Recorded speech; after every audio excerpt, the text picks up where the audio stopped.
Pinkie Pie's eyes shot open. Her face was buried in her wet pillow, stained from her tears. She quivered as she very gently tried to lift herself from the bed. She was afraid of seeing her bed soaked, covered in blood, evidence of a horrific deed she had committed. But her bed was dry, save for her tears. She gently placed her hoof on her face, feeling the still fresh tears on her cheek. She shivered as her hair moved to cover her eyes, still in shock at the sights she had seen. How could I? The vivid images of the nightmare she had just slept through came back into her mind. Horrific cries rang vividly in her ears, her coat soaked with blood, the feel of slicing open another living being. It felt so real. Pinkie Pie shook her head vigorously, trying to remove those thoughts from her head. Why am I having these dreams? She rammed her hooves into her head, trying to stop the images that were assaulting her. For the past 2 weeks, she'd been having relentless nights of sleep. She was having nightmares every night. The severity of what they showed were getting worse and worse with each one. The first dream hadn't been too scary. She was just attacked by a monster. She had struggled it off easily, and it wasn't too different from a normal day, really. From there, the monsters changed. One night, she was attacked by the Pony of Death, who wanted her soul for damnation. Another night, it was a faceless, slender pony, whose presence quaked her very being. Then the next night, she suffered from a disease and starvation, as her body had begun to rot, but was denied death from the pain. She could handle those dreams. They weren't real, after all. A good party with her friends made all those scary thoughts go away. She'd tried changing her diet for a day to see if the bad dreams would go away, and it worked for a night, but only for a night. The next night, she had dreamt of being a monster, one with sharp teeth and claws. She was the monster, and she had attacked and eaten herself. She still remembered the gagging taste the dream had left in her mouth. The next dream had her terrorizing ponies throughout Ponyville. She wrecked homes, crops, products, and lives. Then the next night, she attacked each of her friends. She could feel the berserk rage of the monster as if it had slashed and torn them apart indiscriminately. But at least it was a quick death. Her friends didn't suffer in that dream.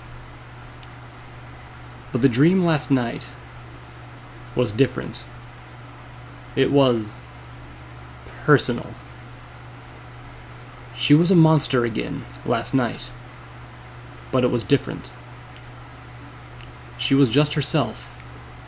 No fangs, no claws, no berserk rage, but a monster. In the dream, she had captured her friend, her dearest friend, Rainbow Dash. She had taken sharp objects, and Pinkie dashed into her bathroom, before emptying the contents of her stomach into the toilet, as the vivid images of what she had done in her dream flashed before her once more. She felt wretched. How could her mind even come anywhere close to thinking of such horrible, horrific things? She loved her friends. She loved them more than the sun, than her sweets, than her parties, than life itself. Especially Rainbow Dash. Rainbow Dash was the coolest, most awesome, fun-loving pony she'd ever met. If she wanted to just hang out and have fun, or pull some pranks, or share some sweets, or help throw a great party, it was Rainbow Dash who was there for her. She wiped her mouth as she groggily looked at herself in the mirror. Her mane was straight. Her eyes were bloodshot, with bags under her eyes. Her coat was dull, with a sickly look, and her breathing was heavy. She looked terrible. She ran some cold water and repeatedly splashed her face with it. She really, really, really wanted to go see Rainbow Dash. She had to know she was okay, but at the same time, she couldn't do it until the memories of that dream had faded some more. And she had to get out of Sugar Cube Corner for the day. She wouldn't be able to hold back any more of her stomach if she even smelled a cupcake. Pinkie tried to stay in the shadows of the buildings as she quietly walked through Ponyville. The fresh air was warm, and warm sun weren't any comfort today. She didn't want to look at any pony either. Worried faces would trigger another flash of the awful images in her mind. She had nowhere in mind to go. She just had to wander. Had to get away from Sugar Cube Corner, from her room, from anything that reminded her. She looked up and around. She had lost track of how much time had passed since she started her little trek. Thankfully, no one had stopped to ask her why she was acting so differently today. She knew the other ponies had started to notice dips in her cheerfulness. Ever since the dreams, she'd been throwing more parties than ever before. But more and more, they weren't enough. Twilight had even asked her if something was the matter, and she'd done her best to reassure her friend. Wait, Twilight! Twilight was a great magical pony. If any pony could figure out a way to stop these dreams, she did. She winced at the idea of having to tell Twilight all about the horrific things her mind had imagined about her and her friends. But maybe she wouldn't have to. Twilight might find a solution without having to know what the dreams were of. She picked up her pace, running straight for the library. It didn't take her long. She figured her body must have been taking her there by instinct. It did have a funny way of working that way. She ran to the door and knocked, a little frantically. It didn't take long for the door to creak open. "Oh, hey, Pinkie Pie," Twilight said, surprised, but happy to see her friend. "Is this an invitation to another party again?" Twilight stopped as she blinked, noticing the distressed look of her friend. "Are you all right, Pinkie? You don't look so good." No, I'm not good, Twilight. Can I come in?" Pinkie said, minding her manners for once. "Of course, Pinkie. Please, make yourself at home," Twilight said quickly, offering her friend hospitality. "Thank you," Pinkie said, as she quietly trotted into the house. She quickly headed for the table in the center of the room, and sitting on one of the red velvet pillows before it. She rested her head on the table, closing her eyes, as she took a soft sigh to try and relax, remembering her friend's favorite hot beverage. "Can I get you something to drink? Perhaps some hot chocolate?" Twilight said. "No sweets, please. If you have some coffee, that'd be great. No cream or sugar." Pinkie softly groaned. "No sweets?" Twilight said in shock. "Oh my, this really is serious," she said, as she quickly prepared her friend the hot drink she requested. She levitated it before Pinkie, who groggily took it and began to drink. She grimaced at the bitter taste. "Pinkie, what's the matter? You can tell me," Twilight said, sitting down next to her downcast friend. Twilight could see the signs. Her mane was straight, her coat was dull, her eyes bloodshot, with bags under them, and most notably of all, she wasn't radiating that energetic aura of Pinkie Pie. "Oh, Twilight, it's awful!" Pinkie put her hooves over her head. "It's the most awful thing that's ever happened to me. I can't even believe what's happened to me. It's so awful. I can't sleep. I can't rest. Even parties aren't helping. I need relief. I need to stop this, but everything I've tried only seems to make it worse," Pinkie said. Her voice was quivering. Twilight couldn't help but be surprised at how terrified her friend sounded. "Pinkie, tell me, what exactly is this awful thing that has happened?" Twilight tried to reassure Pinkie that everything would be all right. Pinkie took a big breath, steeling her nerves. "I've been having nightmares, Twilight," Pinkie finally said. "Horrible, awful, relentless nightmares. I was throwing more parties to forget them, but they kept coming. I tried changing my diet. I tried relaxing before bed. I even tried falling asleep in a handstand with a lemon in my mouth while in the shower. Nothing works. And last night's nightmare was the worst of them all." "Nightmares?" Twilight said, tapping her chin for a moment.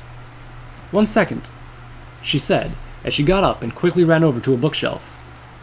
She began to pull out the books, checking them out, scanning them, one by one. No, no, no, no, not you. You're not right either." It took about 10 minutes before Twilight finally pulled a book and looked at it, satisfied. "Aha!" she said, as she trotted back to the table and opened the book, flipping through the pages quickly. "Nightmares," Twilight began after having spotted a specific page. "A dream of strong negative emotions. A common occurrence that most ponies will experience. However, if the nightmare should persist, or become more terrifying with each episode, it could be several reasons. External forces, such as medication or diet, which we've already ruled out," Twilight added, an amendum. "External stress from recent physical or mental events, or caused by psychological events from any time during the pony's life that has been left with a deep impact. There are several ways to determine what kind of nightmare is being experienced, and what is the best manner of treating them are," Twilight said, before silently reading the next part. "So, that book can help me stop the nightmares?" Pinkie asked, hope rising in her heart. "Looks that way. Of course, it can't stop you from having nightmares for the rest of your life, though. They're a normal part of sleep. But it can help you with your constant nightmare issue," she said, still reading. "There's a spell in here that'll let me look into your mind and see the memories of your dreams. That way, I can see what you've been dreaming about and apply the proper spell to try and help." The hope that had risen inside of Pinkie fell into her gut like a boulder into a lake. "No! No, no, no, no, no, Twilight!" Pinkie said, shaking her head furiously. "You can't see my dreams. They're... Pinkie covered her face with her hooves. "They're too horrible, Twilight. I don't want any pony to see what I've seen." Her voice was trembling. Tears were threatening to leave her eyes once more. She looked up when she felt Twilight's hoof placed against her shoulder, the look of concern on her face. "I can't imagine what kind of dreams you've been having, Pinkie, but I can see the pain on your face. It's affecting who you are, and I can't just let this go. You came to me for help, and I'm going to help you. Please, you have to let me see what you've seen, so that I can help," Twilight pleaded to her friend. Pinkie lowered her head as she held back the tears burning at her eyes with all her might, swallowing hard as she knew her friend wanted to make everything better, and might have the power to do so. "Twilight?" Pinkie muttered in hushed breath, holding back a sob. "Yes? What is it, Pinkie?" Twilight asked, in a similar hushed voice. "Please, you have to promise me that whatever you're about to see won't change your opinion of me." Pinkie sniffled deeply. "I swear, Pinkie, I won't think of you as anything but a dear friend I know and love," Twilight said. Pinkie saw her smile. It was so reassuring, so comforting. "Pinkie Pie, swear?" Pinkie Pie asked one last time. Twilight seemed to smile, a little amused. "Cross my heart, hope to fly, stick a cupcake in my eye," Twilight said, and did the motions of Pinkie Pie swear, mimicking sticking the pastry into her face. Pinkie took a moment to let it sink in, then squeezed her eyes shut and lowered her head a little. All right. trust you, Twilight," Pinkie Pie softly muttered, as she did her best to prepare for whatever was going to happen next. Twilight nodded softly as she remembered the spell from the book, her horn glowing with light as she concentrated on it. She gently swept hair covering Pinkie's forehead behind her ear to hold it, then gently tapped the tip of her horn against Pinkie's skull. "Leave me alone!" The slender pony approached regardless. The static screeched at her as it drew closer. Pain shocked her body from one side to the other, as blood seemed to splatter and cloud her vision, turning the world red. She fell to her knees, trying to grasp reality, before the pain and sound became too much to bear. There was a hole in her body. She could feel worms wriggling in it, crawling up into her torso. They were eating her alive. The pain clawed into her very soul, and yet death would not come. Her body laid there, unflinching as the insects had their way, feeling every wiggle and slime of their bodies as they slid under her skin. Bones crunched in her teeth as blood dripped down her chin. The fresh taste of gooey flesh slid down her throat. Sharp teeth bore down again into the side of an earth pony's neck as the pony's head fell from her body, giving her a good chunk of flesh to chew. The taste was revolting, but she had craved it. She had to have it. She had to have more. Her teeth dug into the pony's skull, crunching the skull as the inner organs began to dribble out of her mouth. She had to have more. This one would never be enough. The screams had died down now, but that wouldn't last for long. Why? Why are you doing this? It was the pained and frantic cry of Rainbow Dash. She could see her friend tied down to a table, wings already sawn off by her own hooves. Oh, Rainbow Dash. Every pony dies sometime. Her voice betrayed her as she pulled out a scalpel. It's a simple concept, really. You just have to think. Did my life meaning anything? Did I die with a purpose? Will my memories be left when I'm gone? All are important questions, you see. She walked towards Rainbow Dash. She could feel the murderous intent grasping at every fiber of her being. But, Rainbow Dash hiccuped through the pain and tears, I won't have died for a good purpose. If you kill me, Rainbow sobbed. How could you do this to me? She raised her hoof and petted Rainbow Dash's face. She leaned into her close. There was an attraction she could never describe as having felt before. Her breath was hot, and her body betrayed her mind. Oh, Rainbow Dash, if you didn't know the reason by now, you'll never understand. This is just how things have to be. She stepped back from her prisoner. Rainbow only looked confused. She would rectify that look. She gripped her scalpel and placed it at the base of Rainbow's hip, and sliced down her leg. Pain overtook Rainbow's face and voice as she began her delicate slicing operation. After all, she had to prepare the ingredients to be just right. Twilight stumbled back. Her head kicked back instinctively, wanting to escape from the horrors inside of Pinkie's mind. Twilight crashed into a bookcase, causing a cascade of books to fall onto her. She was breathing heavily, frantic, and panicked. The spell had only taken a few seconds to complete, but the rush of all the dream memories flooded over her at once. Those dreams were horrific, and so real. She had felt everything in those dreams, even though dreams should not normally contain such vivid feelings.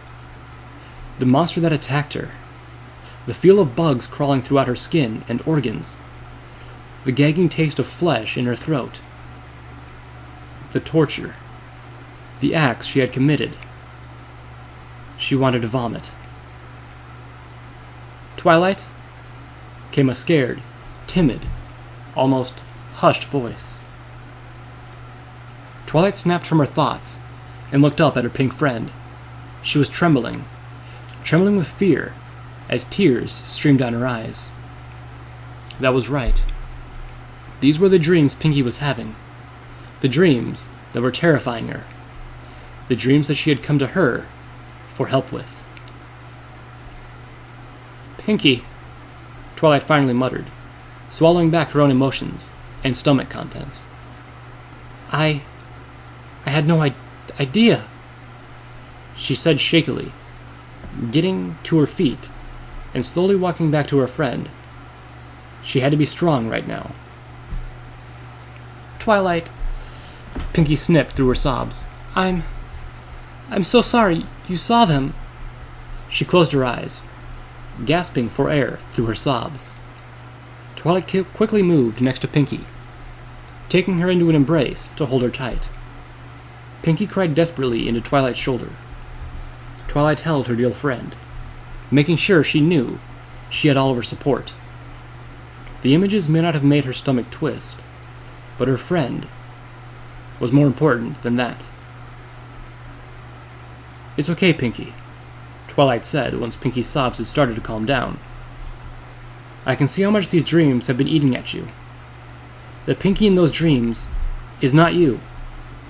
So we just have to figure out why you're having them, Twilight said, letting her friend dearly know that she had in fact kept her promise. The Pinkie in her arms was nothing like the Pinkie that appeared in the dreams. Pinkie slowly nodded her head in agreement, before finally being able to stop her tears and let go of Twilight. Twilight turned to her book and flipped a few pages. Since we know it's not your diet, we need to determine if it's because of recent events, or if it's something deeper in your psyche. So, let's start there. When did the dreams start happening? Well, Pinkie rubbed her face, trying to dry it some. The dreams started a few days after the Grand Galloping Gala, and they've been happening about every night for the last 2 weeks. They didn't happen one night after I did change my diet, but then they just came back the next day, Pinkie said, trying to recall how often she had had them. Huh. Well, the gala was a pretty big incident.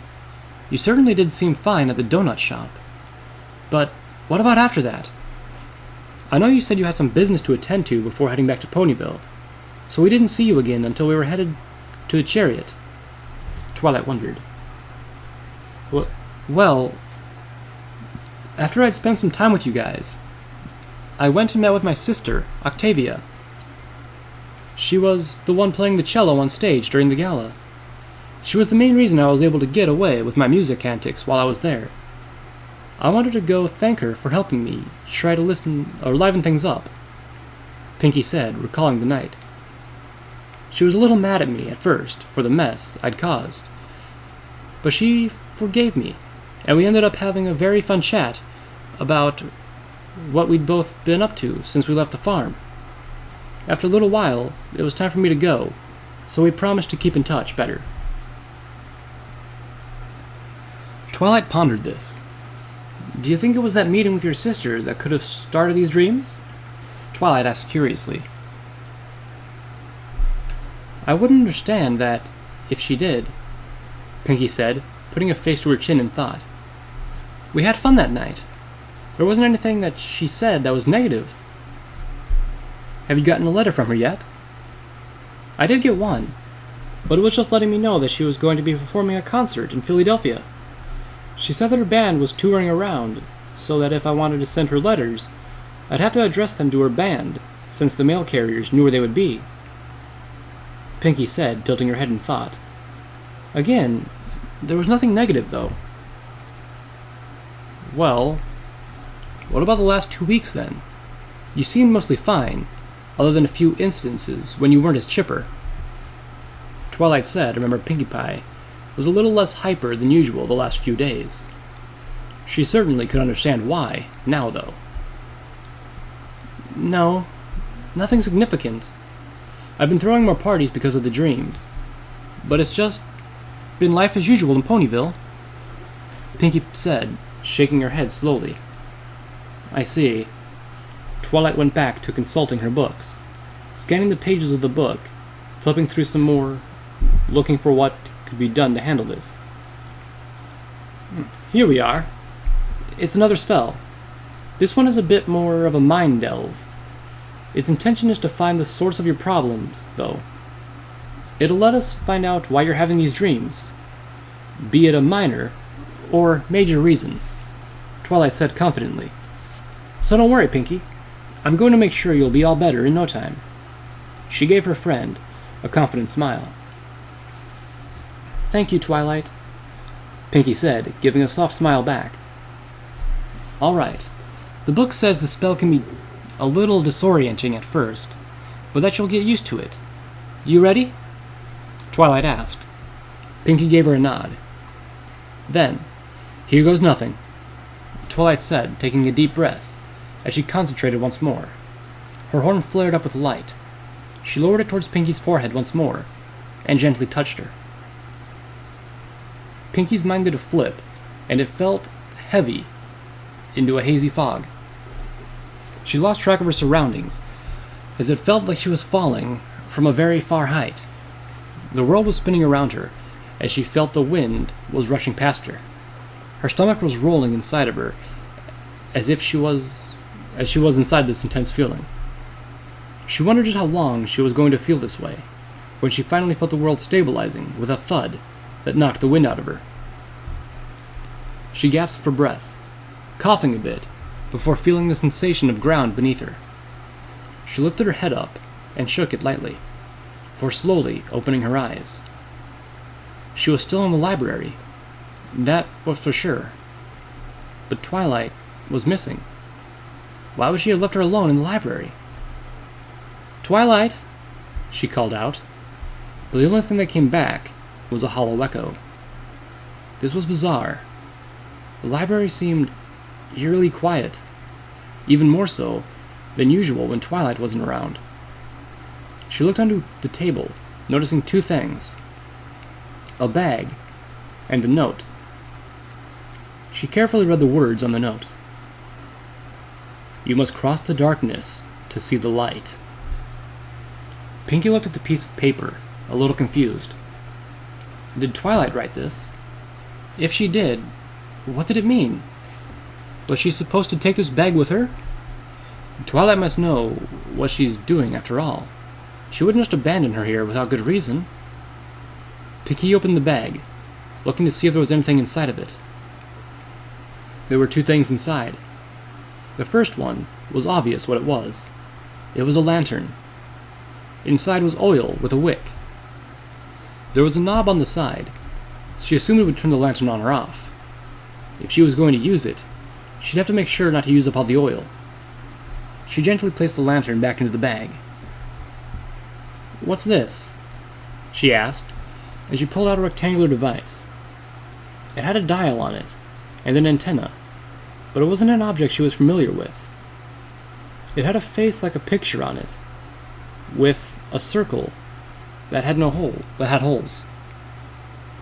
In her mind, it kind of looked like a miniature phonograph. But how would this tiny thing play music? In her hoof, it began to spring to life, playing a soft, static sound. Pinkie dropped it, surprised by the sudden sound. She stared at it as it buzzed. The sound seemed like a bunch of bees being mixed through a DJ table. She poked the device with a hoof. After a few minutes, the buzzing stopped.